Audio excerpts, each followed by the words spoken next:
Hi, my name is Malcolm Clemens Young, and I'm the Dean of Grace Cathedral in San Francisco, California. And this is my More Good News broadcast for the first week of April. On this week in 1939, the author John Steinbeck published his book, The Grapes of Wrath. It was a book that made many people hate him. They called him a communist and a labor sympathizer. But it was also a book that won him the National Book Award, the Pulitzer Prize, and probably contributed to him receiving the Nobel Prize for Literature. It tells a story of a Dust Bowl family who moved west in search of a better life. The Joads live in eastern Oklahoma, and the banks foreclose on their various farms. And the banks actually pay tractor drivers to run the tractors across the front lawns of their houses, and they'll actually pay the tractor drivers bonuses if they'll knock the house off its foundations. So the Joads literally have given up everything they own. They've sold everything.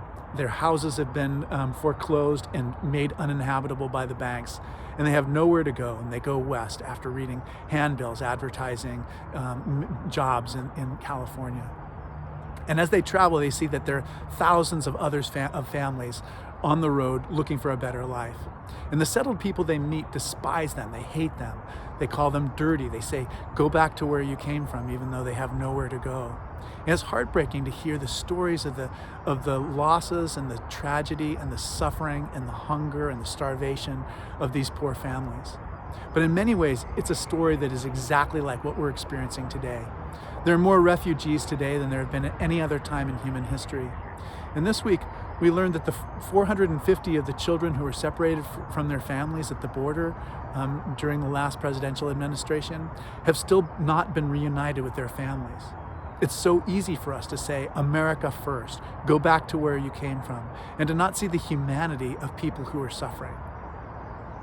The best part of the book for me is the way that the family, the Joad family, the way they are patient with one another and the way they treat each other with kindness and with love. They meet other families on the road and they try to help whoever they can, whoever comes across their path. And that's what we are as human beings. We're made to look to help one another. We're made in the image of God so that we will see God in one another and look for ways that we can help. Thanks very much for watching.